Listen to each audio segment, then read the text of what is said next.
નમસ્તે.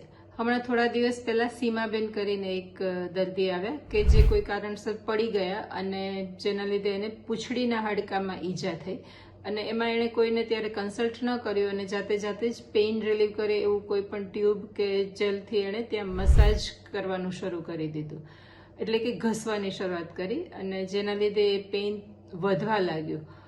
તો આજે એ કેસને ધ્યાનમાં રાખીને હું આજે તમારી સાથે એક વાત કરવામાં આવી છું કે ક્યારે મસાજ અથવા તો કંઈ પણ ઘસવું અને ક્યારે સ્ટ્રિક્ટલી ન ઘસવું.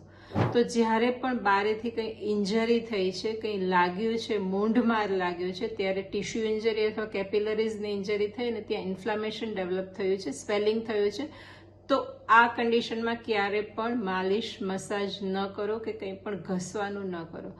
જ્યારે પણ ઇન્જરી થઈ છે ત્યારે એ ભાગને હંમેશા રેસ્ટ આપવાની કોશિશ કરો અને ત્યારે આઈસ રબ અથવા તો બરફનો શેક કરવાનો છે અને એ પણ ડાયરેક્ટ નહીં, કંઈ પણ કપડામાં કે મીટીને કરવાનો છે. અને આયુર્વેદ મુજબ જે એનો એક સચોટ ઇલાજ કયો છે એ છે તેલ ધારા. અમુક સ્પેસિફિક જે આયુર્વેદિક તેલ આવે છે એ તેલની ત્યાં ધારા કરવાથી જે કોઈ ઇન્ફ્લામેશન ડેવલપ થયું છે, જે કંઈ ઇન્જરી ત્યાં થઈ છે એ હીલ થવાની શરૂઆત થશે. તો આ હંમેશા ધ્યાનમાં રાખવું કે ઇન્જરી જે છે ત્યારે માલિશ નથી કરવાનું. આ સિવાય રૂમેટોઇડ આર્થરાઇટિસ જે કહ્યું છે એમાં પણ તેલની માલિશની ના પાડી છે. એમાં લવણ એટલે કે મીઠાને શેકીને અથવા તો રેતીને શેકીને એનો કોરો શેક કરવાનું કહ્યું છે. આ સિવાય આર્થરાઇટિસ જે છે તો એમાં તેલનો માલિશ કરી શકાય છે. તો આ જે બોડીની દરેક કન્ડિશન એટલે કે દરેક દુખાવા માટે હંમેશા તેલનો મસાજ જાતે ન કરતા વૈદ્યના માર્ગદર્શન હેઠળ જ શરૂઆત કરો.